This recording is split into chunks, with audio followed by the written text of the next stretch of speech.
உபாகமம் 3ஆம் அதிகாரம். பின்பு நாம் திரும்பி பாசானுக்கு போகிற வழியாய் போனோம்.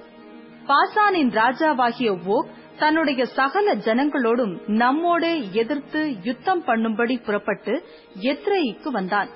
அப்பொழுது கர்த்தர் என்னை நோக்கி, அவனுக்கு பயப்பட வேண்டாம், அவனையும் அவனுடைய ஜனங்கள் எல்லாரையும் அவன் தேசத்தையும் உன் கையில் ஒப்புக் கொடுத்தேன்.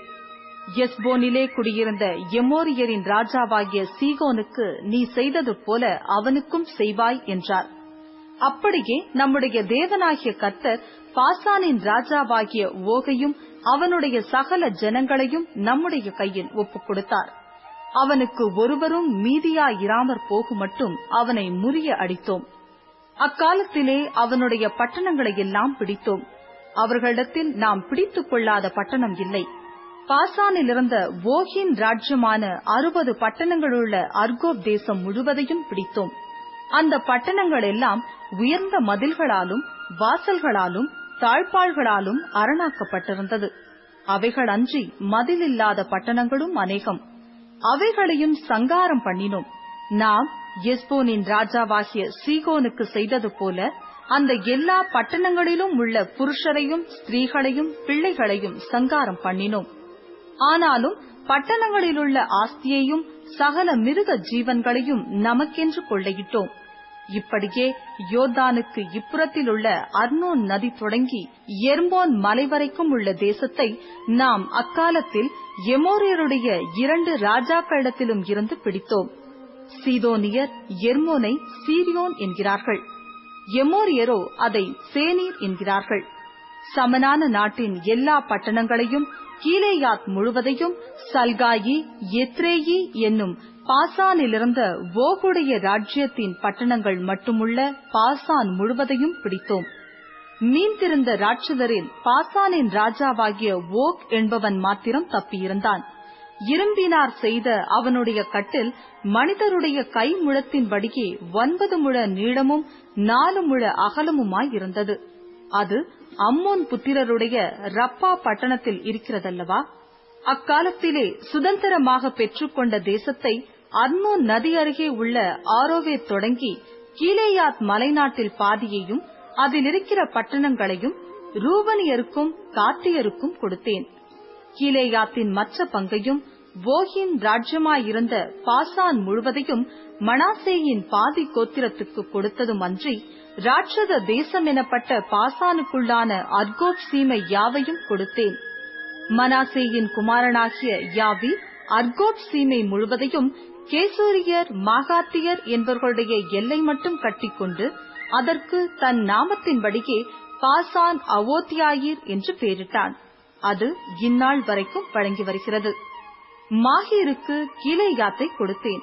மேலும் கீலேயாத் தொடங்கி அர்னோன் நதி ஓடுகிற பள்ளத்தாக்கும் கடையாந்திரமுமான அம்மோன் புத்திரரின் எல்லையாகிய யாபோக்கு ஆறு மட்டும் இருக்கிற தேசத்தையும் கின்னரேத் தொடங்கி அஸ்தோத் பிஸ்காவுக்கு தாழ்வாய் கிழக்கே இருக்கிற உப்புக்கடலான சமனான வெளியின் கடல் மட்டும் யோர்தானின் எல்லைக்குள் அடங்கிய சமனான வெளியையும் ரூபனியருக்கும் காத்தியருக்கும் கொடுத்தேன். அக்காலத்திலே நான் உங்களை நோக்கி, உங்கள் தேவனாகிய கர்த்தர் உங்களுக்கு இந்த தேசத்தை சுதந்திரமாக கொடுத்தார். யுத்தம் செய்யத்தக்கவர்களாகிய நீங்கள் எல்லாரும் இஸ்ரவேல் புத்திரரான உங்கள் சகோதரருக்கு முன்னே ஆயுதபாணிகளாக நடந்து போங்கள். உங்கள் மனைவிகளும் உங்கள் பிள்ளைகளும் உங்கள் ஆடு மாடுகளும் மாத்திரம் நான் உங்களுக்கு கொடுத்த உங்கள் பட்டணங்களில் இருக்கட்டும். உங்களுக்கு திரளான ஆடு மாடுகள் உண்டென்று அறிவேன்.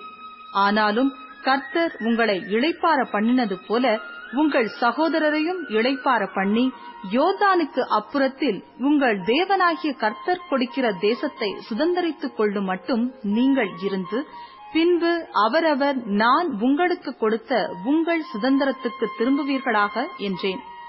அக்காலத்திலே நான் யோசுவாவை நோக்கி, உங்கள் தேவனாகிய கர்த்தர் அந்த 2 ராஜாக்களுக்கும் செய்தவைகளை எல்லாம் உன் கண்கள் கண்டது. நீ போய் சேரும் எல்லா ராஜ்யங்களுக்கும் கர்த்தர் அப்படியே செய்வார். அவர்களுக்கு பயப்படீர்களாக. உங்கள் தேவனாகிய கர்த்தர் தாமே உங்களுக்காக யுத்தம் பண்ணுவார் என்று சொன்னேன். அக்காலத்திலே நான் கர்த்தரை நோக்கி, கர்த்தராகிய ஆண்டவரே, நீர் உமது அடியேனுக்கு உமது மகத்துவத்தையும் உமது வல்லமையுள்ள கரத்தையும் காண்பிக்கத் தொடங்கினீர். வானத்திலும் பூமியிலும் உம்முடைய கிரியைகளுக்கும் உம்முடைய வல்லமைகளுக்கும் ஒப்பாக செய்யத்தக்க தேவன் யார்? நான் கடந்து போய் யோர்தானுக்கு அப்புறத்திலுள்ள அந்த நல்ல தேசத்தையும் அந்த நல்ல மலையையும் லீபனோனையும் பார்க்கும்படி உத்தரவு கொடுத்தருளும் என்று வேண்டிக் கொண்டேன். கர்த்தரோ உங்கள் நிமித்தம் என்மேல் கோபம் கொண்டு எனக்கு செவிக்கொடாமல் என்னை நோக்கி, போதும், இனி இந்த காரியத்தை குறித்து என்னோடே பேச வேண்டாம்.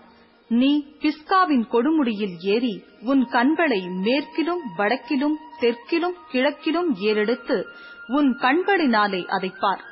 இந்த யோர்தானை நீ கடந்து போவதில்லை. நீ யோசுவாவுக்கு கட்டளை கொடுத்து அவனை திடப்படுத்தி பலப்படுத்து. அவன் இந்த ஜனங்களுக்கு முன்பாக கடந்து போய் அவனே நீ காணும் தேசத்தை அவர்களுக்கு பங்கிட்டுக் கொடுப்பான் என்றார். பின்பு பெத்பெயோருக்கு எதிரான பள்ளத்தாக்கில் தங்கியிருந்தோம்.